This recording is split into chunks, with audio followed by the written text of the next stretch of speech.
الرحمن الرحیم۔ یہ 501 نمبر روایت ہے۔ حضرت سمورہ بن جندب رضی اللہ تعالی عنہ فرماتے ہیں کہ کان رسول اللہ صلی اللہ علیہ وسلم، اللہ کے نبی ہمیں حکم دیتے تھے، ان نخرج الصدقۃ، کہ ہم صدقہ نکالیں، زکوٰۃ نکالیں، من الذی، اس چیز سے، نعدہ للبیع، جسے ہم تیار کرتے ہیں بیع کے لیے۔ ٹھیک ہے، یعنی مال تجارت جو ہے، جو چیز بھی ہو اس میں زکوٰۃ ہوگی۔ دیکھیں باقی اجناس میں تو ہے نا کہ الگ الگ ہر جنس ہے، مال تجارت میں یہ نہیں ہوتا، کیونکہ وہ اصل میں نقدی ہی ہے انسان کے پاس، بس یوں سمجھیں کہ اس شکل میں ہے۔ تو مال تجارت میں اگر کسی انسان کے پاس 10 جنسیں ہیں، 10 چیزیں ہیں، تو وہ سب کی زکوٰۃ جو ہے وہ قیمت کے اعتبار سے اکٹھا کر کے دے گا۔ یہ نہیں کہے گا یہ جنس الگ ہے، یہ جنس الگ ہے۔ مثال کے طور پہ ایک بندے کا گاڑیوں کا شو روم ہے، وہ کہے گا کہ اس شو روم میں اس وقت 5 کروڑ کی گاڑیاں کھڑی ہیں، ٹھیک ہے، 5 کروڑ یہ ہو گیا۔ دوسری طرف جو ہے اس کا بزنس کوئی اور ہے، وہ اس کی فیکٹری بھی ہے جس میں مال جو ہے وہ جس سے تیار ہوتا ہے، اس میں جو سامان پڑا ہے، وہ مال پڑا ہے، اس کی قیمت بھی وہ شمار کرتا ہے۔ جیسے ایک دکاندار جو ہے نا پرچون والا، اب اس کی دکان پہ وہ مختلف اشیاء پڑی ہیں، تو وہ یہ نہیں دیکھتا کہ یہ ٹافیوں کا پیکٹ اتنے ہیں، ان میں زکوٰۃ بنتی ہے کہ نہیں بنتی۔ وہ دیکھتا ہے کہ ٹوٹل مال میری دکان پہ 15 لاکھ کا پڑا ہے، اور 15 لاکھ جو ہے اس میں سے میں نے ابھی 5 لاکھ لوگوں کا دینا ہے، جو میں نے ادھار سامان پکڑا ہوا ہے وہ نکال لیا، 10 رہ گیا، 10 میں نے لوگوں سے لینا بھی ہے، جو لوگ مجھ سے ادھار لے کے گئے ہیں وہ 10 شامل کر دیا، تو 20 لاکھ ٹوٹل بنا، تو وہ 20 لاکھ کی زکوٰۃ ادا کرے گا۔ یہ ہے کہ اللہ کے نبی ہمیں حکم دیتے تھے کہ ہم زکوٰۃ نکالیں، من الذی، اس چیز سے، نعدہ للبیع، جسے ہم بیع کے لیے، تجارت کے لیے تیار کرتے ہیں۔ تو مال تجارت پر وہ جو بھی چیز ہو، ہم اس کو سمجھانے کے لیے یہ کہتے ہیں، مٹی بھی ہے نا اگر مال تجارت کے طور پہ تو اس میں زکوٰۃ ہے۔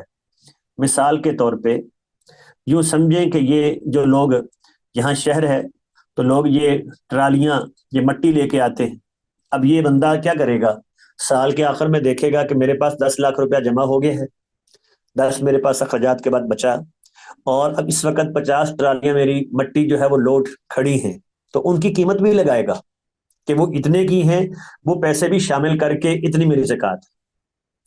تو چونکہ مال تجارت میں جو چیز بھی ہو اس میں زکوٰۃ ہوتی ہے۔ اگلی روایت ہے، حضرت ابو ہریرہ رضی اللہ تعالی عنہ فرماتے ہیں، ان رسول اللہ صلی اللہ علیہ وسلم قال، اللہ کے نبی نے فرمایا، فی الرقاد الخمس، رقاز میں خمس ہے۔ رقاز کا منع ہوتا ہے دفینہ جاہلیہ، وہ پرانے زمانے کا کوئی خزانہ مل جاتا ہے، پرانا دفن شدہ، جس کے مالک کا کچھ پتہ نہیں ہے، تو وہ خزانہ اگر کسی کو مل گیا تو شرعی اصول کیا ہے کہ اس کا 5واں حصہ وہ بیت المال میں جمع کروائے گا، باقی سارا اس کا ہوگا، وہ اپنا ذاتی استعمال کرے۔ تو اللہ نے اس کو وہ دے دیا ہے۔ تو یہ ہے رقاص، دفینہ جاہلیہ۔ جیسے بعض علاقے ایسے ہیں جو جہاں شہر بار بار تباہ ہوئے ہیں، تو وہاں اگر زمین کھودتے ہیں تو کچھ نہ کچھ نکل آتا ہے، یا لوگ جو ہے وہ دبا کے چلے گئے، وہ ہندوستان جب بنا تھا تو وہ زمین کھودی تو کچھ نہ کچھ نکل آیا، تو یہ رقاص کہلائے گا۔ تو اس میں 5واں حصہ بیت المال کا ہوتا ہے، اور باقی جس کو ملا ہے اس کا ہوتا ہے۔ عمر بن شعیب اپنے باپ سے، وہ اپنے دادا سے بیان کرتے ہیں، ان رسول اللہ صلی اللہ علیہ وسلم، بے شک اللہ کے نبی نے فرمایا تھا، فی قنز، اس خزانے کے بارے میں، وجدہ رجل فی خریبہ، جس کو انسان کسی بنجر ویران علاقے میں پائے، جو شہر تھا تباہ ہو گیا، ہمارے ہاں یہ ہڑپا کی مثال لے لیں، ٹھیک ہے، تو آپ نے فرمایا تھا کہ ان وجدتہ فی قریۃ مسکونۃ، اگر تو اس کو پاتا ہے کسی آباد جگہ پر، قریتن ایسی بستی میں، مسکونہ جہاں رہائش پذیر ہیں لوگ، آباد جگہ پر اگر پاتا ہے، فعرفہ، تو اس کو اعلان کر، اس کا اعلان کر، پھر وہ لکتا ہے، گری پڑی چیز، لکتا کا حکم یہ ہے جو انسان کو گری ہوئی چیز مل جائے کہ اس کا اعلان کرتا ہے، ایک سال بھر اعلان کرتا ہے کہ جس کی ہے وہ نشانی بتا کے لے جائے، تو چونکہ وہ ممکن ہے کسی کا گر گیا ہو یا کسی نے آمدن دبایا ہو وہاں جان بوجھ کے، اب حفاظت کی نقطہ نظر سے، اب اس کو وہ اللہ کی طرف سے ہوا کہ کسی ضرورت کی بنا پر اس نے کھودا تو وہ چیز نکل آئی، تو یہ مطلب ہے کہ اس کا حکم تو لکتا والا ہے۔ وَإِن وَجَدتَّهُ فِي قَرْيَةٍ غَيْرِ مَسْكُونَةٍ، اور اگر تو اس کو پائے ایسی بستی میں جہاں لوگ رہ پذیر نہیں ہیں، ٹھیک ہے، وہ ویران علاقہ، پرانی بستی تھی، اجڑ گئی، وہاں کوئی نہیں رہتا، اب ظاہری بات ہے وہاں تو کوئی جا کے نہیں دبائے گا، تو ففی ہی، اس میں اور رقاز میں خمس ہے۔ اس سے پتا چلا کہ رقاز اور یہ جو دوسری چیز، فَإِن وَجَدتَّهُ فِي قَرْيَةٍ مَسْكُونَةٍ، اگر تو اس کو پاتا ہے غیر مسکونہ میں، یعنی بے آباد جگہ میں، ٹھیک ہے، اس میں، وفر رقاضی، اور رقاز، یہ یہاں مدنیات کے معنی میں آئے گا، رقاص، اس میں کیا ہے، پانچواں حصہ خمس ہے، تو اس سے یہ معلوم ہوا کہ اگر تو قرائن یہ بتاتے ہیں کہ یہ مال کسی کا ہے، ٹھیک ہے، کسی کا گرا ہے، کسی نے دبایا ہے، تو پھر وہ لقطہ والا حکم ہے، اس کا اعلان کرے، اور اگر یہ ہے کہ یہ پتہ چل جاتا ہے کہ یہ پرانے دور، کسی دور کا پڑا ہوا ہے، کوئی 100 200 سال سے پہلے کا نہیں ہے، یہ تو اس سے بعد کا، اس سے پہلے کی بات ہے، تو اس کے بعد نہیں جو ہے وہ دبایا گیا، تو ایسا ظاہری بات ہے پھر اس کا کوئی مالک جو ہے وہ نہیں ہے، تو اس صورت میں اس کا وہ پانچواں حصہ دے کے باقی جو ہے وہ اس کا ہے، وہ اس کو اپنے استعمال میں لا سکتا ہے۔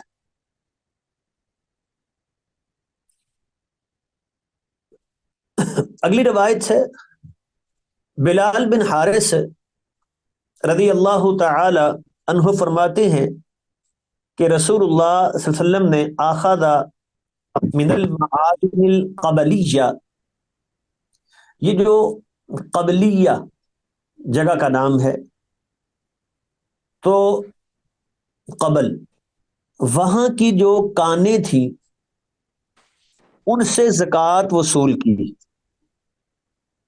ٹھیک ہے، کانیں جیسے سونے کی کان، لوہے کی کان، اسی طرح جو ہے وہ نمک کی کان، تو یہ کان جو ہے، جو مختلف معدنیات، مختلف دھاتیں جو نکلتی ہیں، تو ان کا اصول کیا ہے، یہاں یہ بات بیان ہو رہی ہے، تو اگر تو یہ کانیں ایسی ہیں کہ جن سے جو ہے وہ چیز نکالتے وقت کافی سرمایہ خرچ آتا ہے، محنت خرچ آتی ہے، مثال کے طور پہ یہ جو پٹرول ہے، اب اس کو نکالنے میں بہت خرچ بھی آتا ہے اور بہت سارے وسائل بھی استعمال ہوتے ہیں، تو پھر ان کا حکم جو ہے وہ کیا ہے، زکوٰۃ والا ہے، جیسے یہاں بیان ہوا ہے، اور اگر وہ ایسی ہیں کہ جہاں بالکل سادہ سے جو ہے وہ انداز میں، جیسے نمک ہے، اس کو تو صرف توڑنا ہے، بس توڑ کے لے آؤ، تو ایسی صورت میں پھر اس پر جو ہے وہ وہ خمس ہوگا، پانچواں حصہ، تو اوپر جو ہے وہ یہی بات بیان ہوئی تھی تو یہاں دیکھیں کہ اللہ کے نبی نے یہ اس علاقے کی جو کانیں تھیں ان سے صدقہ یعنی زکوٰۃ وصول کی ہے۔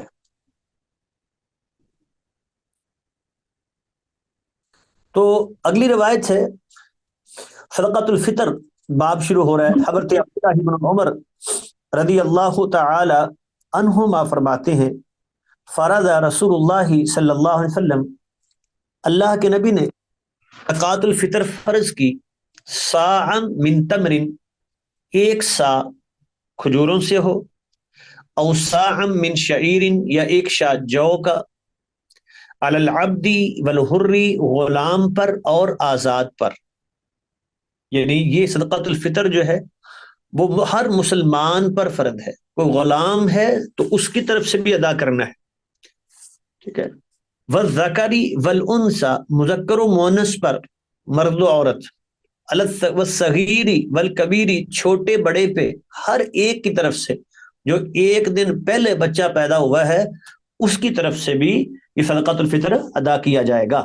من المسلمین، بس ایک ہی شرط ہے، مسلمانوں میں سے، ہر مسلمان پر یہ فرض ہے۔ وَأَمَرَ بِهَا، اور آپ نے اس کا حکم دیا، ان تؤدى قبل خروج الناس الى الصلاة، کہ لوگوں کے نماز کی طرف نکلنے سے پہلے پہلے ادا کیا جائے۔ تو یہ دوسری بات ہے۔ ایک تو یہ ہو گیا کہ صدقۃ الفطر یہ ہر مسلمان پر فرض ہے، ہاں جو چھوٹے بچے ہیں ان کی طرف سے ادائیگی والدین نے کرنی ہے، جیسے غلام کی طرف سے اس کے آقا نے ادائیگی کرنی ہے، اگر وہ نہیں کرتے تو گناہ گار وہ ہوں گے، لیکن ہر ایک کی طرف سے ہے، وہ چھوٹے بچے کی طرف سے بھی ادا کیا جائے گا، ایک بات۔ دوسری بات یہ ہے کہ یہ فرض کب ہوتا ہے اور اس کا وقت کتنا ہے، کب تک دینا ضروری ہے۔ تو جہاں تک اس کی فرضیت کی بات ہے تو اس حوالے سے دو قول علماء میں پائے جاتے ہیں۔ ایک تو کہتے ہیں کہ جب عید کا چاند نظر آتا ہے نا، وہ رمضان کا آخری جو روزہ ختم ہوا، عید کا چاند نظر آ گیا، اعلان ہو گیا عید کا، یہاں سے شروع ہو جاتا ہے، اور نماز عید کی طرف جانے سے پہلے پہلے اس کو ادا کرنا ہے۔ دوسرا قول یہ ہے کہ نہیں، بلکہ اگلے دن جو فجر، عید کا دن جو فجر کی جب اذان ہوتی ہے تو فجر، طلوع فجر کے وقت یہ فرض ہوتا ہے، اور نماز کی طرف جانے سے پہلے پہلے اس کو ادا کرنا ہے۔ تو اس کا فرق کیا پڑے گا دونوں اقوال میں؟ فرق یہ پڑے گا کہ اگر ہم کہتے ہیں کہ یہ فرض ہوتا ہے رات کو، جب چاند نظر آیا تو رات 12 بجے جو بچہ پیدا ہوا اس رات، اس پر پھر صدقہ نہیں ہوگا، کیونکہ جب فرض ہوا تھا اس وقت یہ موجود ہی نہیں تھا، یہ تو اس کے بعد پیدا ہوا ہے۔ اور اگر کہتے ہیں کہ نہیں، فجر کے وقت جو ہے وہ فرض ہوتا ہے تو پھر اس پر ہوگی زکوٰۃ، اس کی طرف سے بھی دی جائے گی، کیونکہ جب فرض ہوا ہے تو اس وقت یہ بچہ موجود ہے۔ ایک تو یہ فرق آیا۔ دوسرا یہ ہے کہ اس کو ادا کرنا ہے نماز سے پہلے پہلے، لیکن اگر کسی شخص کا رہ گیا تو یہ نہیں ہے کہ بس اب دینا، دے گا وہ، اگرچہ وہ گناہ گار ہے، وہ غلطی اس کی اپنی جگہ پہ ہے کہ اس نے بروقت ادا نہیں کیا، لیکن وہ دے گا، یہ دوسری غلطی ساتھ اکٹھی نہیں کرے گا کہ چلو اب رہ تو گیا ہے، نماز ہوگی، میں پڑھ چکا ہوں، اب میں دوں گا ہی نہیں، یہ نہیں۔ اور تیسری بات یہ ہے کہ کیا وقت سے پہلے یہ دیا جا سکتا ہے؟ تو اس بارے میں صحابہ کے آثار یہ ہیں کہ بالکل پہلے کہ رمضان کے شروع میں ہی دے دے، یہ ٹھیک نہیں، ہاں 1-2 دن پہلے دینا عید سے، یہ درست ہے۔ حضرت عبداللہ بن عباس رضی اللہ تعالی عنہما سے یہ مروی ہے۔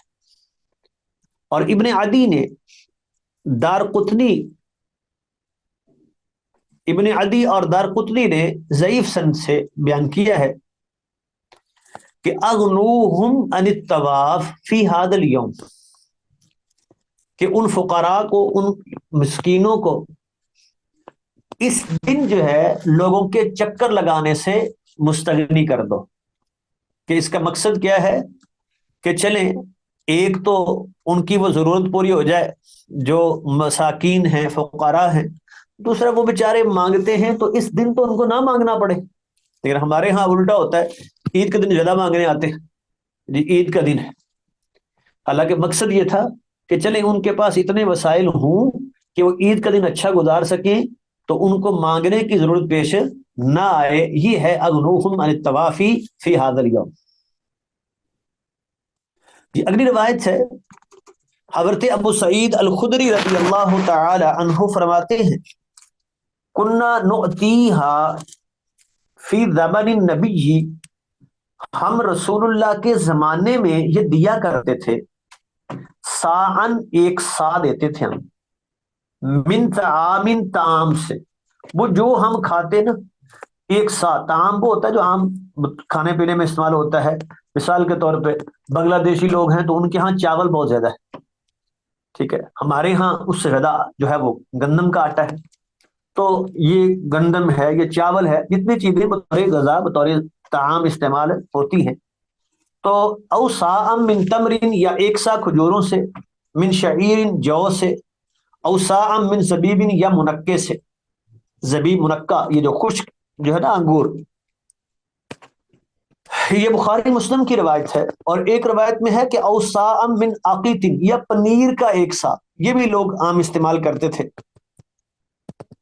تو ابو سعید کہتے ہیں، اما آنا، میں تو فلا ازال اخرجہ، ہمیشہ نکالتا رہوں گا، کما کنت اخرجہ فی زمان رسول اللہ، جیسے میں رسول اللہ صلی اللہ علیہ وسلم کے زمانے میں نکالا کرتا تھا.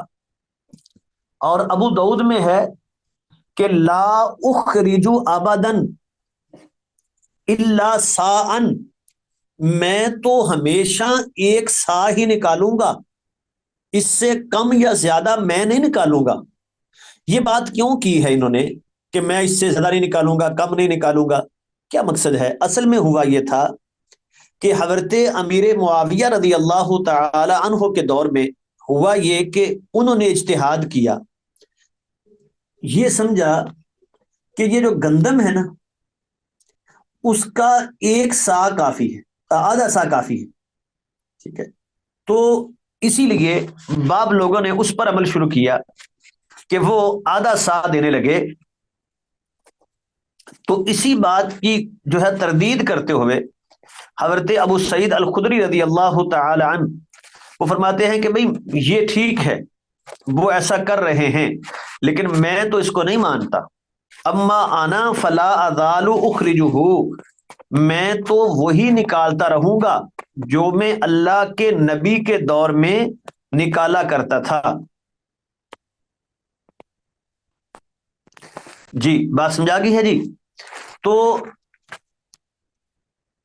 اب اصل صحیح بات بھی یہی ہے کہ آدھا سا نہیں،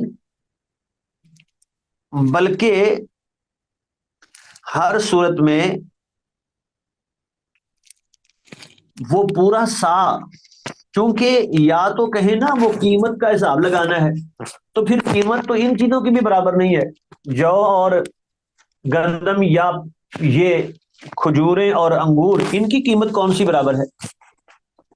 اور اگر وہ پیمانے کا حساب لگانا ہے کہ اس میں زیادہ کم آتا ہے، تو پھر بھی یہ فرق نہیں بنتا کہ اس کا جو ہے وہ آدھا سا بنے. اس لیے صحیح بات یہی ہے کہ جو بھی چیز ہو اس کا ایک سا ہی دیا جائے گا، آدھا سا نہیں. اور وہ اجتہادی غلطی ہے حضرت امیر معاویہ رضی اللہ تعالی عنہ. اور ابو داؤد میں ہے کہ لا اخرج ابدا الا سا، بھئی میں تو ہمیشہ ایک سا ہی نکالوں گا.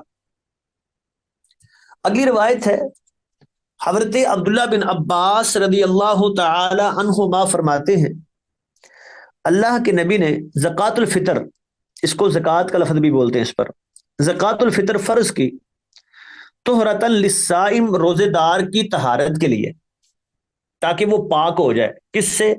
من اللغو والرفث، لغو اور رفث سے، وہ جو زبان کی بےہودگیاں ہو جاتی ہیں، لغو ہے یہ، والرفث، اور اسی طرح جو ہے وہ فحش گوئی ہو جاتی ہے، جو انسان جو ہے وہ ایسے غلط الفاظ بول بیٹھتا ہے، تو اس سے جو ہے وہ پاک ہو جائے. وَطُعْمَةً لِلْمَسَاکِین، اور یہ مسکینوں کے لیے کھانا بھی ہے. یعنی دو مقصد ہیں، ایک تو روزے میں جو کمی کوتاہی رہ گئی ہے اس کے ذریعے اللہ معاف کر دے، اور دوسرا مسکینوں کو کھانا مل جائے.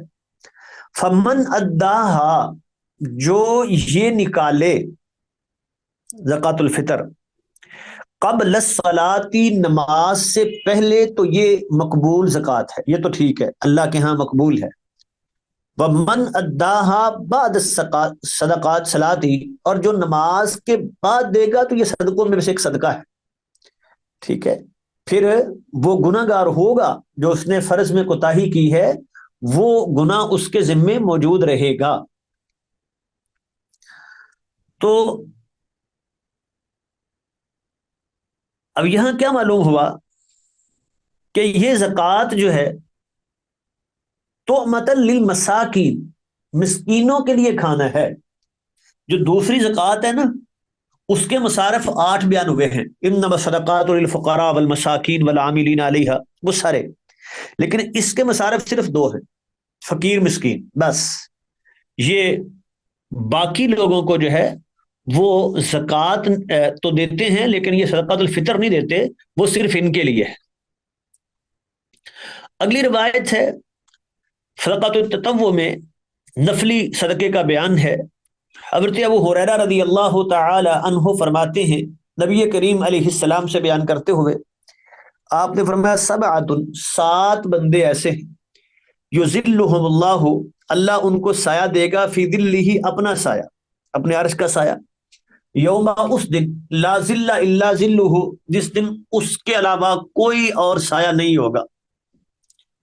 اور اس میں یہ بھی ہے ان 7 لوگوں میں، رجل، وہ شخص، تصدق بصدقہ، جس نے صدقہ کیا، فاخفاها، اور اس کو چھپایا، حتی لا تعلم شمالہ ما تنفق یمینہ، یہاں تک کہ اس کے بائیں کو پتہ نہیں چلتا کہ اس کے دائیں کیا خرچ کیا ہے.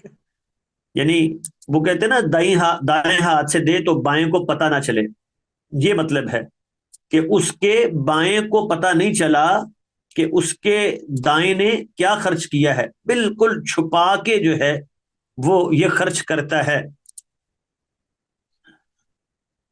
اللہ اکبر. تو یہ مخفی صدقہ کرنے والا جس میں ریاکاری کا شائبہ نہیں ہے، تو اللہ تعالیٰ اس کو اپنے عرش کا سایہ نصیب کریں گے.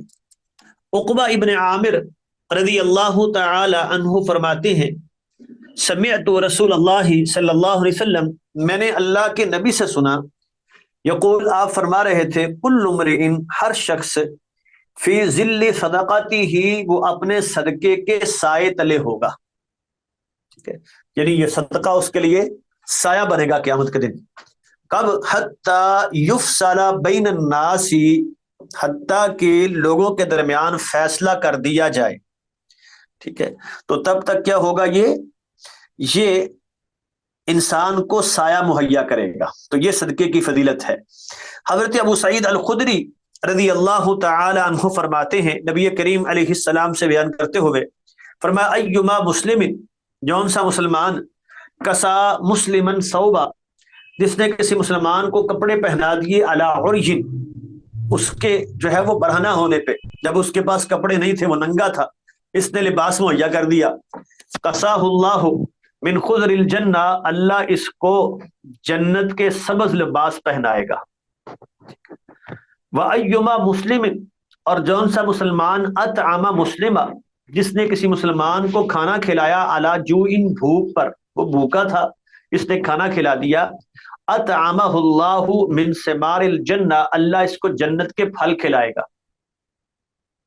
وَأَيُّمَا مُسْلِمٍ، اور جون سا مسلمان، سقا مسلمہ علی ظمأ، جس نے مسلمان کو پانی پلایا پیاس پر، وہ پیاسا تھا، اس نے پانی پلا دیا، سقاہ اللہ، اللہ اس کو پلائیں گے، من الرحیق المختوم، وہ مہر لگی شراب جنت کی.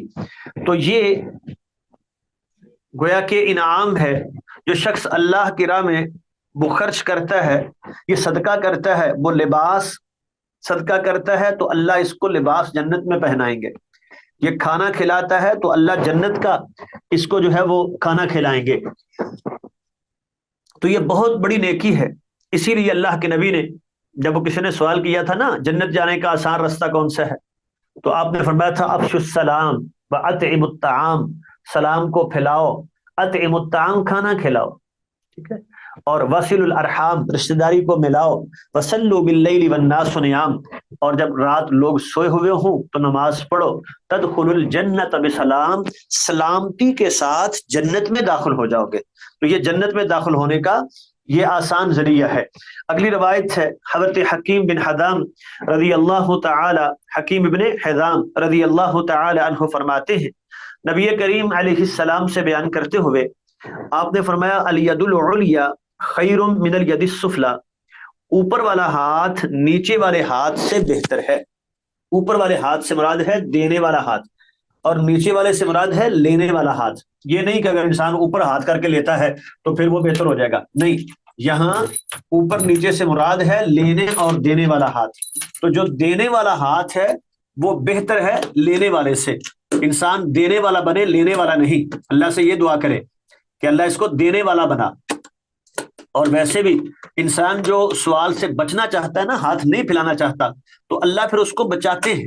ٹھیک ہے، مصیبت آتی بھی ہے نا تو یہ اپنے اس عزم پہ جو ہے وہ پختہ رہتا ہے کہ میں نے مانگنا نہیں ہے، لوگوں سے سوال نہیں کرنا، تو اللہ تعالیٰ بھی اس کو پھر بچا لیتے ہیں. تو اوپر والا ہاتھ نیچے والے ہاتھ سے بہتر ہے. وَبْدَأْ بِمَنْ تَعُولُ، اور تو شروع کر جن کی تو کفالت کرتا ہے، اپنے قریبیوں سے. سب سے پہلے اپنے گھر والوں کا خیال کر، اس کے قریبی جو سا جیسے جیسے چلتے جائیں گے وہاں سے شروع کر. وخیر الصدقات، اور بہترین صدقہ وہ ہے ما کان عن ظہر غنا، جس کے پیچھے مال رہے، غنا رہے. یہ نہیں کہ سارا دے کے اگلے دن خود ہاتھ پھیلا کے مانگنا شروع کر دے، یہ نہیں. تو انسان جو ہے جن کی خرچ اس کے ذمے ہے تو وہ اپنی ذمہ داری کو ادا کرے، ان کے اخراجات کو پورا کرے، یہ بھی نیکی ہے. تو وَمَن يَسْتَعْفِفْ يُعِفُّهُ اللَّهُ، وَمَن يَسْتَعْفِفْ، جو سوال سے بچنا چاہتا ہے. میں نے ابھی جو بات کی تھی کہ وہ ضرورت پڑتی بھی ہے تو وہ اپنے اس ارادے پہ پختہ رہتا ہے، عزم پہ پختہ رہتا ہے، میں نے ہاتھ نہیں پھیلانے، تو اللہ تعالیٰ بھی اس کی مدد کرتے ہیں. ایک واقعہ ابن الجوزی رحمۃ اللہ علیہ نے غالباً لکھا ہے کہ ایک محدث طالب علم کا دور تھا. اچانک واقعہ بیان کر رہا ہوں تو نام ذہن میں نہیں رہا. تو وہ کچھ اپنے ساتھیوں کے ساتھ تعلیم حاصل کر رہے تھے غالباً بغداد میں.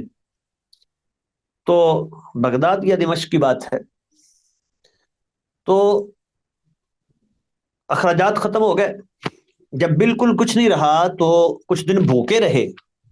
تو اب ساتھی وہ اکٹھے ہو کے کہتے ہیں کہ چلے ہم یوں کرتے ہیں کہ قرآن دادی کرتے ہیں، جس کا نام نکلے گا نا تو وہ جا کے لوگوں سے اب سوال کرے. ہم سب تو نہیں مانگنا چاہتے، تو ایسے تو کوئی نہیں کہے گا کہ چلو میں مانگ کے لاتا ہوں، تو لہٰذا قرآن دادی کر لو. جس کا نام نکل آئے گا وہ جا کے لوگوں کو اپنی ضرورت بتائے اور بتائے کہ ہم تو تعلیم حاصل کرنے کے لیے آئے ہیں، اور وہ جا کے سوال کرے. وہ جس کا نام نکلا تو اس نے مسجد میں اللہ کے سامنے 2 رکعتیں شروع کی اور پھر وہ دعا کرنے لگا کہ یا اللہ میں نے تو ہاتھ نہیں پھیلانے. تو ابھی وہ مسجد میں ہی تھا، وہ نماز یا دعا میں تھا کہ اللہ تعالیٰ نے جو ہے وہ یوں ذریعہ بنایا کہ جو وہاں کا جو حاکم تھا سویا ہوا تھا دوپہر کے وقت. تو اس کو خواب میں جو ہے کوئی شخص دکھائی دیا اور کہا کہ تجھے نہیں پتا اللہ کے دین کو پڑھنے والے وہ طالب علم فلاں مسجد میں ہیں، وہ بھوکے ہیں اتنے دنوں سے، اور تو یہاں کا حاکم ہے، تو نے ان کا خیال نہیں کیا. تو وہ گھبرایا ہوا اٹھا اور فوراً اس نے جو ہے وہ اپنے ایک غلام کو بھیجا کہ جاؤ یہ اشرفیاں ہے، یہ دینار ہے، لے جاؤ، ان کو دے کے آؤ اور ان سے معذرت کرو کہ میں جو ہے پہلے خیال نہیں رکھ سکا، اب کل میں خود ملنے آؤں گا. تو یوں دیکھیں اللہ تعالیٰ نے انہوں نے بچنا چاہا سوال سے تو پھر اللہ نے بچا لیا. تو جو بچنا چاہتا ہے یعفہ اللہ، اللہ اس کو بچا لیتے ہیں. وَمَن یستغنی، اور جو استغنا کا مظاہرہ کرتا ہے، لوگوں کے مال کی طرف دیکھتا نہیں ہے، جھانکتا نہیں ہے، ادھر سے آ جائے ادھر سے آ جائے، یغنہ اللہ، تو اللہ بھی اس کو مستغنی کر دیتے ہیں، غنی کر دیتے ہیں. اللہ اکبر. جی اگلی حدیث ہے حضرت ابو ہریرہ رضی اللہ تعالی عنہ فرماتے ہیں، قیلا کہا گیا، یا رسول اللہ، اللہ کے نبی، ای الصدقات افضل، کون سا صدقہ افضل ہے؟ فرمایا جہد المقل، جو کوشش کے ساتھ تھوڑا سا حاصل کرنے والا، ٹھیک ہے، وہ جو آدمی محنت کرتا ہے، اس میں کچھ کماتا ہے، اس میں سے بھی لا کے اللہ کے راہ میں دے دیتا ہے۔ وہ مشہور ہے نا غزوہ تبوک کے موقع پہ، جب رسول اللہ صلی اللہ علیہ وسلم نے خاص طور پہ کہا تھا کہ لمبا سفر ہے تو اخراجات کی ضرورت ہے، تو اب وہ کچھ ایسے صحابی بھی تھے جو بیچارے رات کو جا کے وہ باغ کو پانی دے کے وہاں سے جو 2 ٹوپے ملتے ہیں کھجوروں کے، تو ایک لا کے وہ رسول اللہ کو دے دیتے ہیں۔ تو یوں تھوڑا سا ہے، اس میں سے خرچ کر دیتا ہے۔ تو یہ بہت بڑا اللہ کے ہاں جو ہے صدقہ ہے، بہت بڑا عمل ہے، کیونکہ اللہ تعالیٰ یہ نہیں دیکھتے کتنا دیا ہے، وہ تو دیکھتے ہیں کیسے دیا ہے۔ وَابْدَأْ بِمَنْ تَعُولُ، اور تو شروع کر اپنے عیال سے جن کی تو کفالت کرتا ہے، سب سے پہلے ان کی ضرورت کو پورا کر، پھر آگے اللہ کے راہ میں مزید لوگوں کو خرچ کر۔ انہی سے روایت ہے کہ رسول اللہ صلی اللہ علیہ وسلم نے فرمایا تصدق، صدقہ کرو۔ تو ایک بندے نے کہا، اللہ کے نبی اندی دینار، میرے پاس 1 دینار ہے، کیا کروں؟ میں تصدق بھی علی نفسک، سب سے پہلے اپنے اوپر صدقہ کر، اپنے اوپر خرچ کر، پہلے اپنی ضرورت پوری کر۔ اس نے کہا جی اندی آخر ایک اور بھی ہے، فرمایا تصدق بھی علی والدک، اپنے بچے پہ خرچ کر۔ قال اندی آخر، اس نے کہا جی ایک اور بھی ہے، فرمایا زوجتی کا، اپنی بیوی پہ خرچ کر۔ اس نے کہا جی اندی آخر ایک اور بھی ہے، تو آپ نے فرمایا تصدق بھی علی خادمک، اپنے خادم پہ خرچ کر۔ یہ سارے کون ہیں؟ جن کا خرچ انسان کے ذمے ہوتا ہے۔ اس میں بھی اولاد کو سب سے پہلے رکھا ہے، اس لیے کہ وہ تو اسی پر منحصر ہے نا اولاد۔ بیوی مثال کے طور پہ ہے نا، یہ اس کے اخراجات نہیں ادا کرتا، اس کے پاس حق ہے وہ اس کو نکاح اس کے ختم کرے، وہ خلا لے اور چلی جائے۔ اور خادم جو ہے یہ نہیں دیتا تو وہ خادم کو آزاد کر دے گا، اگر اس کے اخراجات پورے نہیں کر پاتا تو، یا اس کو کسی اور کو بیچ دے گا، اس کو ایسے تو نہیں رکھے گا۔ تو چونکہ اولاد تو اسی پر منحصر ہے، اسی لیے سب سے پہلے اولاد کا تذکرہ کیا ہے، پھر اس کے بعد بیوی کا، اور پھر اس کے بعد جو ہے وہ خادم کا۔ مطلب ہے کہ جن کے اخراجات تیرے ذمے ہیں، تو پہلے جن کا تو کفیل ہے ان کی ضروریات کو پورا کرو۔ اور ضروریات کو ہمارے ہاں یہ فرق نہیں سمجھا جاتا، ضرورت اور ایک ہوتا ہے ضرورت جس کے بغیر انسان کی زندگی ممکن نہیں ہوتی، جس کے بغیر کوئی گزارا نہیں ہوتا، اور ایک ہوتا ہے یہ تحسینیات اس کو بولتے ہیں، جو محض خوبصورتی کے لیے، ٹھیک ہے، وہ گاڑی یہ ہے تو نہیں، ذرا اعلیٰ درجے کی ہونی چاہیے، مکان جو ہے وہ گزارا تو ہوتا ہے 3 مرلے میں، لیکن ہمیں تو ذرا 2 کنال کا چاہیے، تو یہ جی میری ضرورت ہے، کیا کروں؟ تو یہ ضرورت نہیں ہے، تو جو ان کی ضرورت پہ خرچ کرے۔ تو تصدق بھی علی خادمک، قال اندی آخر، اس نے کہا جی ایک اور بھی ہے، میں انت ابصرو، پھر تو اس کو زیادہ سمجھ رکھتا ہے، پھر جہاں چاہے اس کو خرچ کر دے، وہ تیرے لیے بیسے اجر ہوگا۔ اگلی روایت ہے، حضرت عائشہ رضی اللہ تعالی عنہا فرماتی ہیں، قال النبی صلی اللہ علیہ وسلم، اللہ کے نبی نے فرمایا، اذا انفقت المرأة من طعام بیتها، جب عورت اپنے گھر سے خرچ کرتی ہے اس کے طعام میں سے، مثال کے طور پہ یوں سمجھے، عام طور پہ ہمارے ہاں ہوتا ہے، خامد جو ہے نا روز اس کو 500 روپے دے جاتا ہے سبزی کے لیے، 1000 روپے اس نے دے دیا، آج کی سبزی بنا لینا، تو اس میں سے اس نے جو ہے وہ 400 کی سبزی لی، 100 روپے اللہ کے راہ میں دے دیا۔ یہ ہے کہ غیر مفسدہ، وہ فساد کرنے والی نہیں ہوتی، خرابی پیدا کرنے والی نہیں ہوتی۔ وہ گندم پڑی ہے ساری اللہ کے راہ میں میں نے دے دی ہے، اور کل اگلے دن اور لے کے آؤ، تو یہ نہیں، یہ مفسدہ ہے، وہ خرابی پیدا کرنے والی نہ ہو، ٹھیک ہے۔ تو کان لہا اجروہا بما انفقت، تو جو اس نے خرچ کیا ہے اس کو بدلہ ملے گا۔ تو ولی زوجیہا اجروہ بما اکتسب، اور خامد کے لیے وہ اجر ہوگا اس وجہ سے جو اس نے کمایا، اس اجر میں اس کا خامد بھی شریک ہے، اور یہ خود چونکہ اس نے خرچ کیا اللہ کی راہ میں، یہ بھی شریک ہے۔ وللخازنی، اور خازن کے لیے بھی ایسے ہی ہے کہ جو مال سنبھال کے رکھتا ہے، خزانچی، تو وہ جس کا مال وہ کہتا ہے اس میں سے اتنا اللہ کی راہ میں دے دو، یہ خوشی سے دے دیتا ہے تو اس کو بھی برابر اجر ملتا ہے۔ لا ينقص بعضهم من اجر بعض شيئا، یہ ایک دوسرے کے اجر کو کم نہیں کرتے، ٹھیک ہے؟ تو یعنی سب کو پورا پورا اجر ملتا ہے۔ تو اب اس سے کیا معلوم ہوا کہ عورت جو ہے اپنے خامند کے گھر سے اس کے مال میں سے صدقہ کر سکتی ہے۔ کون سا؟ ایک ہے جو روٹین کا، جس کو پتا ہے، محسوس نہیں کیا جاتا۔ مثال کے طور پہ یہ مانگنے کے لیے باہر آتے ہیں نا، تو اب خامد کو پتا ہے کس طرح کے لوگ آتے ہیں، اور بیوی جو ہے کچھ نہ کچھ دے دیتی ہے، کچھ 5-10 روپے دے دیے، تو یہ مفسدہ نہیں ہے، یہ اس کے لیے غلط نہیں ہے۔